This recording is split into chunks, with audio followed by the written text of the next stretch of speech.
మన కోసం ఆలోచించి వెయిట్ చేసే ఫ్రెండ్స్, మనల్ని చూసుకునే ఫ్రెండ్స్ ఉండడం ఎంత ఇంపార్టెంటో, ఒకవేళ అట్లాంటి వాళ్ళు లేకపోతే లైఫ్ ఎట్లా ఉంటది అనేది ఈ వీడియోలో చెప్తాను మీకు. ఎండ్ వరకు చూడండి.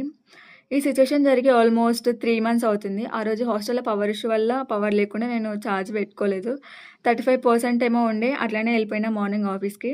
లాగౌట్‌కి ఒక 2 అవర్స్ ముందు ఫోన్ చెక్ చేసుకుంటే 8%, 9% ఉండే.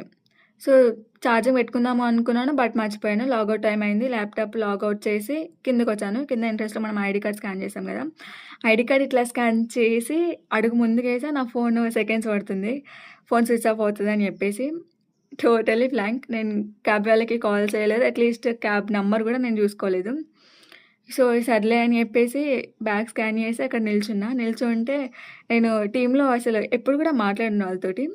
సో, నాకు వేరే ఆప్షన్ లేదు. నాకు ఎవరి నంబర్స్ కూడా నోటెడ్ లేవు. సో, సర్లే అని చెప్పేసి ఈగో యాటిట్యూడ్ అన్ని పక్కన పెట్టి వాళ్ళకి మాట్లాడిచ్చి ఫోన్ అడిగాను. ఇట్లా ఫోన్ ఇస్తారా? నా ఫోన్ స్విచ్ ఆఫ్ అయిందని చెప్పేసి ఇస్తే మా రూట్‌లోనే ఒక అమ్మాయికి నాకు కొంచెం సేమ్ పడతదనమాట క్యాబ్.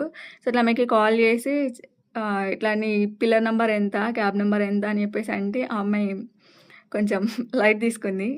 సో, అట్లా అని చెప్పేసి ఇంకా వేరే ఆప్షన్ ఏం లేకుండే నాకు. అట్లనే సెక్యూరిటీ వాళ్ళ దగ్గరికి క్యాబ్ ఏరియాకెళ్ళిపోయాను. వాళ్ళకి ఇట్లా, ఇట్లా అని చెప్పేసి చెప్తా ఉంటే, సరే మ్యామ్ కూర్చోండి అని చెప్పేసి వాళ్ళు నా ఫోన్ తీసుకెళ్ళి ఛార్జ్ పెట్టుకొని అక్కడ పిల్లర్స్ ఉంటాయి గదా! క్యాబ్ ఉండే దగ్గర. ఆ పిల్లర్స్ దగ్గర ఛార్జ్ పెట్టుకొని వాళ్ళు అట్లనే నిల్చొనున్నారు. అట్‌లీస్ట్ నన్ను చూసుకోరా మీరు ఓటీపీ చెప్పాలి గదా మీకు అని చెప్పేసి అట్లా కొంచెం ఇట్లా కసురుకున్నట్టు గూడా లేదు. నేను చెప్తా ఉంటే, ఓకే మ్యామ్ మీరు కూర్చోండి అని చెప్పేసి నా ఫోన్ తీసుకెళ్ళి ఆళ్ళు ఛార్జ్ పెట్టి ఒక 1, 2% అట్లా ఎక్కిన తర్వాత అప్పుడు నన్ను క్యాబ్‌లో పంపించారు.